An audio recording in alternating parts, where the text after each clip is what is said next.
Hello मेरे प्यारे बच्चों, आज से मैं विक्रम और वेताल की भी कहानियाँ आपको सुनाऊंगी। आप लोगों ने विक्रम और वेताल की कहानियों के बारे में तो ज़रूर पहले सुना होगा।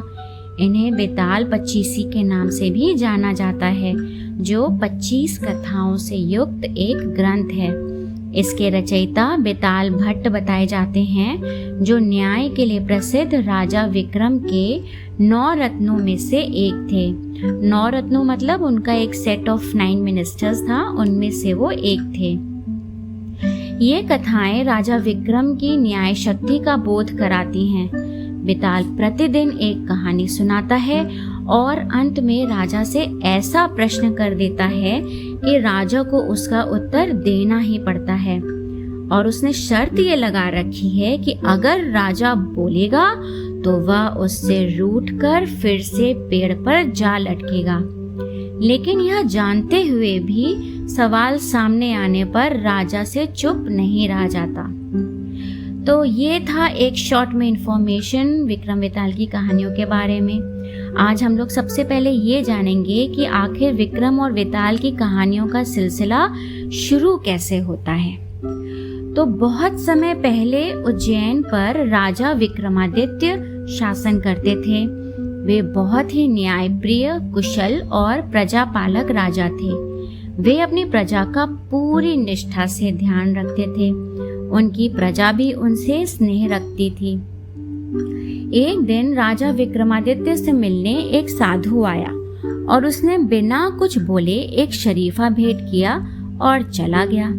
साधु रोज आता और बिना कुछ कहे शरीफा भेंट करके चला जाता।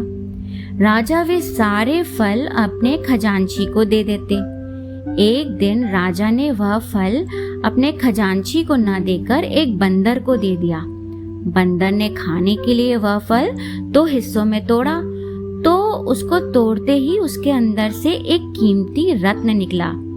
साधु राजा को 10 सालों तक लगातार फल देता रहा। एक दिन राजा ने खजांची को बुलाकर उन फलों के बारे में पूछा जो उन्होंने उसे सौंपे थे। खजांची ने बताया, महाराज, मैंने वे सारे फल खजाने में रखे थे। वे सब सड़ गए और उनसे कीमती रत्न निकले हैं।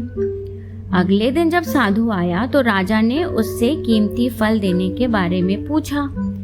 पिछले 10 सालों में साधु ने पहली बार अपना मौन तोड़ते हुए कहा, राजन, मुझे एक विशेष अनुष्ठान के लिए एक वीर पराक्रमी व्यक्ति की आवश्यकता है और वह व्यक्ति आप हैं। मैंने यह सब आपसे सहायता प्राप्त करने के लिए किया है। यदि आप मेरी सहायता करेंगे तो मुझे विश्वास है कि मैं अपना लक्ष्य अवश्य प्राप्त कर लूँगा। मैं आपको आपकी सहायता का वचन देता हूँ। कहिए, मैं आपके लिए क्या कर सकता हूँ? राजा विक्रमादित्य ने वचन देते हुए कहा।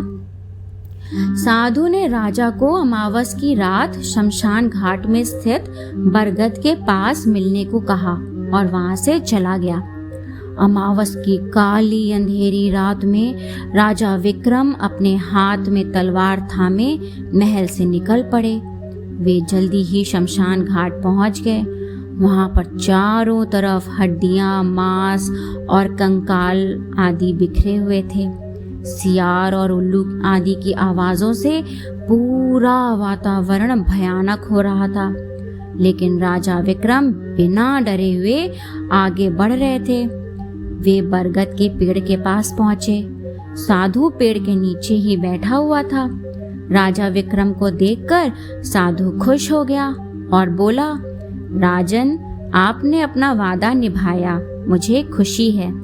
यहाँ से दक्षिण दिशा की ओर जाने पर आपको एक बड़ा सा बरगद का पेड़ दिखेगा। उस पेड़ की एक शाखा पर एक शव लटक रहा है। आपको उस शव को उतारकर मेरे लिए लाना होगा, तभी मैं अपना अनुष्ठान कर पाऊंगा। राजा विक्रम साधु से विदा लेकर दक्षिण दिशा की ओर चल पड़े और जल्दी ही साधु द्वारा बताए गए उस बरगद के पेड़ के पास पहुंच गए। उस पेड़ पर एक शव लटक रहा था।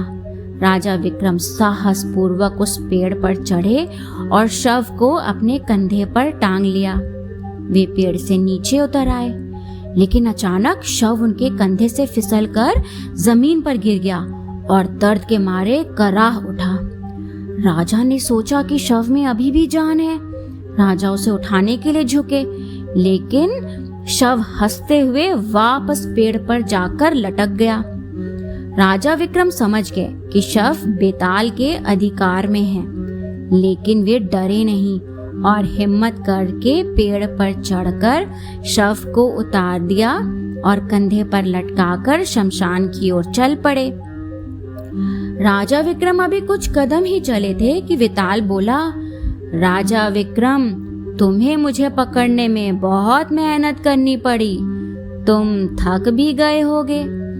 तुम्हारी थकान मिटाने और समय बिताने के लिए तुम्हें मैं एक कहानी सुनाता हूँ, लेकिन मेरी एक शर्त है कि तुम्हें चुप रहना होगा। जहाँ तुमने अपना मुंह खोला, बस मैं उड़कर वापस पेड़ पर चला जाऊंगा। और इस तरह राजा विक्रम कुछ नहीं बोलते हैं और वेताल उनको कहानी सुनाना शुरू कर देता है।